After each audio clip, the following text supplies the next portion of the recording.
May tang kuntra 2025 ayuk pung taruk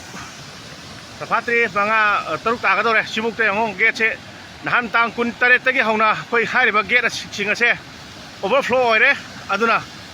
matam sare ngade eshinggi thadok piu na aduki matan haijabani adubu NS fishing ma ke tabi balaite aduna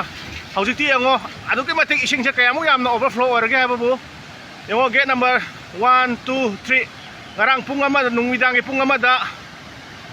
gate number 3 asi sumnagi 10 cm singkhatpa hururaga akhoi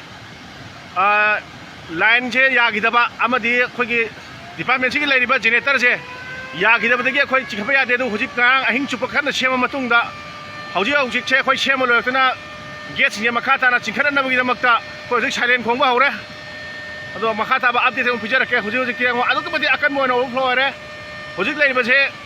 769.82 yaure abistinda